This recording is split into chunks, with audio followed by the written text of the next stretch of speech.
നമസ്കാരം. ഇതിനു മുമ്പുള്ള വീഡിയോയിൽ മാർച്ച് ഏപ്രിൽ മാസങ്ങളിൽ എന്തുകൊണ്ടാണ് അമിതമായ ഇലക്ട്രിസിറ്റി ബില്ല് വന്നതിൻ്റെ കാരണം, അതുപോലെ തന്നെ നല്ല സൺലൈറ്റ് ഉണ്ട്, ഇലക്ട്രിക് ലൈനിൽ കറണ്ട് കൊണ്ടായിട്ടും എന്തുകൊണ്ടാണ് ഓൺ ഗ്രിഡ് സിസ്റ്റത്തിൽ ജനറേഷൻ കുറയാനുണ്ടായ സാഹചര്യം എന്നതുമാണ് നിങ്ങളുമായി ഞാൻ ഷെയർ ചെയ്തിരുന്നത്. ഇന്ന് മറ്റൊരു സബ്ജക്റ്റാണ്, അതായത് ഇലക്ട്രിസിറ്റി ബോർഡ് KEB എന്തുകൊണ്ടാണ് TOD കാൽക്കുലേഷനിലേക്ക് പോകുവാൻ നമ്മളെ നിർബന്ധിതരാക്കുന്നത് എന്നൊരു സബ്ജക്റ്റുമായിട്ടാണ് ഞാൻ നിങ്ങളോടൊപ്പം എത്തിയിരിക്കുന്നത്. നമ്മുടെ കേരളത്തിലെ ടോട്ടൽ കൺസപ്ഷൻ ഏതാണ്ട് 70-80% കേന്ദ്ര പൂളിൽ നമ്മൾ ഔട്ട്സോഴ്സ് ചെയ്യുന്നതാണ്. എന്നാൽ ബാലൻസ് വരുന്ന 20 അല്ലെ 30% മാത്രമാണ് നമ്മൾ ഹൈഡ്രോ പവറിൽ നിന്നും സോളാർ പവറിൽ നിന്നും ജനറേറ്റ് ചെയ്ത് ഉപയോഗിക്കാൻ നമുക്ക് കഴിയുന്നത്. ഇങ്ങനെ കേരളത്തിന് വെളിയിൽ നിന്ന് വാങ്ങുന്ന പവറിന് TOD കാൽക്കുലേഷനിലാണ് നമ്മൾ മേടിക്കുന്നത്. അതായത് TOD എന്ന് പറയുമ്പോൾ രാവിലെ 6 മുതൽ വൈകുന്നേരം 6 മണി വരെ നോർമൽ ടൈമും, രാത്രി 6 മുതൽ 10 മണി അല്ലെ 11 വരെയും പീക്ക് ടൈമും, അതിനുശേഷം രാവിലെ 6 വരെ ഓഫ് ടൈമും.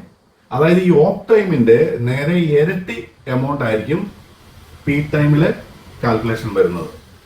ഈ ഒരു സെയിം വേയിൽ തന്നെയാണ് കേരളത്തിലെ മറ്റ് സ്റ്റേറ്റുകളും അവരവരുടെ ആവശ്യങ്ങൾ നിറവേറ്റുന്നത്. അതായത് കേന്ദ്ര പൂളിൽ നിന്ന് അവർ പവർ മേടിക്കുമ്പോൾ അത് ഈ പറയുന്ന TOD കാൽക്കുലേഷനിലായിരിക്കും. പക്ഷേ ഈ TOD കാൽക്കുലേഷനിൽ കേരളത്തിന് വെളിയിൽ നിന്ന് പവർ മേടിക്കുന്ന ഓരോ സ്റ്റേറ്റും മേടിക്കുന്ന വ്യത്യസ്ത റേറ്റിനാണ്. അതായത് ഒരു സ്റ്റേറ്റ് റേറ്റ് കൂട്ടി വാങ്ങുമ്പോൾ മറ്റൊരു സ്റ്റേറ്റ് റേറ്റ് കുറഞ്ഞു വാങ്ങുന്നു. അത് അതാത് സ്റ്റേറ്റും മറ്റ് കേന്ദ്ര പൂളുമായിട്ടുള്ള ഒരു ധാരണയിൽ പോകുന്ന ഒരു കാര്യമാണ്.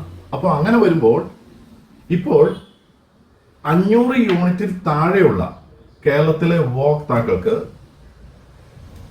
TOD കാൽക്കുലേഷൻ നിലവിലില്ല. ഓൺ ഗ്രിഡ് വെച്ചാലും ഓഫ് ഗ്രിഡ് വെച്ചാലും നമുക്ക് തീർച്ചയായിട്ടും ആ മീറ്ററിലേക്ക് ബില്ല് ചെല്ലുന്നില്ല, അല്ലെങ്കിൽ യൂണിറ്റ് ചെല്ലുന്നില്ല. അതുകൊണ്ട് 500 യൂണിറ്റിൽ താഴെ വരുന്ന ഉപഭോക്താക്കൾക്ക് നമുക്ക് TOD കാൽക്കുലേഷനിൽ നിന്നും ഒഴിവായി കിട്ടും. 500 യൂണിറ്റിന് മുകളിൽ വരുന്ന ഓരോ ഉപഭോക്താക്കൾക്കും ഈ TOD കാൽക്കുലേഷനെ ബേസ് ചെയ്താണ് നമുക്ക് ബില്ല് വരുന്നത്. അല്ലെങ്കിൽ ചിലർ ചിന്തിക്കാറുണ്ട്, എൻ്റെ വീട്ടിൽ TOD മീറ്റർ ഇല്ല, അതുകൊണ്ട് എനിക്ക് ബില്ല് വരില്ല എന്നൊക്കെ ചിന്തിക്കുന്ന ആൾക്കാരുണ്ട്. പക്ഷെ ഒരു കാര്യം മനസ്സിലാക്കണം, നിലവിൽ ഇലക്ട്രിസിറ്റി ബോർഡ് വെച്ചിരിക്കുന്ന ഓൾമോസ്റ്റ് എല്ലാ ഡീറ്റെയിൽ മീറ്ററുകളും TOD കാൽക്കുലേഷൻ അതിൻ്റെ അകത്ത് റീഡ് ചെയ്യാൻ പറ്റുന്ന അനുയോജ്യമായ രീതിയിലുള്ള മീറ്ററുകളാണ് വെച്ചിരിക്കുന്നത്. അപ്പോൾ നമ്മുടെ യൂണിറ്റ് 500 ഒരു മാസം 500 യൂണിറ്റിന് മുകളിൽ ഉപയോഗം വന്നിട്ടുണ്ടെങ്കിൽ തീർച്ചയായിട്ടും നമ്മൾ TOD കാൽക്കുലേഷനിലേക്ക് പോവുകയും ഈ പറയുന്ന പീക്ക് ടൈമിൽ നമ്മൾ 8 രൂപയ്ക്കും 9 രൂപയ്ക്കും ഇടയ്ക്കുള്ള ഒരു പേയ്മെന്റ് കൊടുത്ത് ഓരോ യൂണിറ്റും വാങ്ങേണ്ട സാഹചര്യമുണ്ട്. അതുപോലെ പകല് നമ്മൾ ജനറേറ്റ് ചെയ്ത് കൊടുക്കുന്ന കറണ്ടിനെ ഒരിക്കലും ഈ പറയുന്ന സമയത്ത് അവർ നെറ്റ് ചെയ്യാൻ അല്ലെങ്കിൽ ബാലൻസ് ചെയ്യാൻ അവർ അനുവദിക്കില്ല. പകല് കൊടുക്കുന്ന പവറിനെ പകല് തന്നെ യൂസ് ചെയ്യുകയും പീക്ക് ടൈമിൽ എടുക്കുന്ന യൂണിറ്റിനെ പീക്ക് ടൈമിൽ റേറ്റ് ഇട്ട് അഡ്ജസ്റ്റ് ചെയ്ത് നമുക്ക് ബില്ല് വരുന്ന ഒരു സമ്പ്രദായമാണ് KEB അഡോപ്റ്റ് ചെയ്യുന്നത്. അപ്പം ഇതിൻ്റെ അകത്ത് പ്രശ്നം, അവർ ഇതിൻ്റെ അകത്ത് പബ്ലിക്കിനോട് ഇത് വാങ്ങാനുള്ള സാഹചര്യം, ഇങ്ങനെ പീക്ക് ടൈമിൽ മേടിക്കുന്ന ഹൈ എമൗണ്ടിൽ മേടിച്ചിട്ട് 500 യൂണിറ്റ് താഴെയുള്ളവർക്ക് കുറഞ്ഞ റേറ്റിൽ കൊടുക്കുമ്പം KEBക്ക് വളരെ അധികം ഒരു നഷ്ടം അവർ ഫേസ് ചെയ്യുന്നുണ്ട്. അതിനെ മറികടക്കാൻ വേണ്ടിയിട്ടാണ് ഇങ്ങനെ ഒരു TOD കാൽക്കുലേഷൻ 500 യൂണിറ്റിന് മുകളിലുള്ളവർക്ക് വെച്ചിരിക്കുന്നതിന്റെ ഒരു സാഹചര്യം.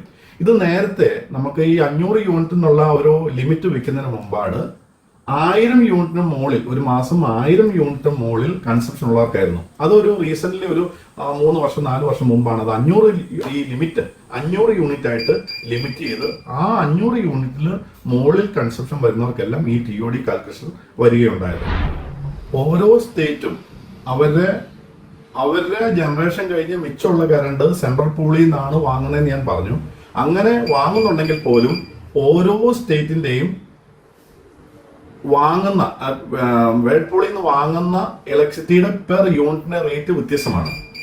അപ്പോൾ നമ്മളൊന്ന് ചിന്തിക്കേണ്ട കാര്യമുണ്ട്, ഒരു പക്ഷേ എന്തുകൊണ്ടാണ് കേരളത്തിന് ഇത്രയും കൂടുതൽ ബില്ല് മറ്റ് സ്റ്റേറ്റുകളെ അപേക്ഷിച്ച് ഉപഭോക്താവിന് ഇത്രയും കൂടുതൽ ബില്ല് വരുവാനുള്ള കാരണം എന്താണെന്ന് നമ്മൾ തന്നെ ചിന്തിക്കേണ്ട ഒരു സാഹചര്യം ഇവിടെ നിലവിലുണ്ട്. അതുപോലെ തന്നെ മറ്റൊരു കാര്യം, നമ്മുടെ ഇലക്ട്രിസിറ്റി ബോർഡും മറ്റ് അതുമായി ബന്ധപ്പെട്ട അതോറിറ്റീസും നിരന്തരം പറയുന്നൊരു കാര്യമുണ്ട്. മുൻ വർഷങ്ങളെ അപേക്ഷിച്ച് ഈ വർഷം ഏറ്റവും കൂടുതൽ ഉപയോഗം ഉണ്ടായിരുന്ന ഒരു സാഹചര്യമാണ് കേരളത്തിൽ നിലനിന്നിരുന്നത് എന്ന്. എന്തായാലും നമുക്ക് അതിൻ്റെ വാസ്തവത്തെ സംബന്ധിച്ച് നമുക്ക് അടുത്ത വീഡിയോയ്ക്കകത്തൊന്ന് ചർച്ച ചെയ്യാവുന്നതാണ്. Okay, thank you.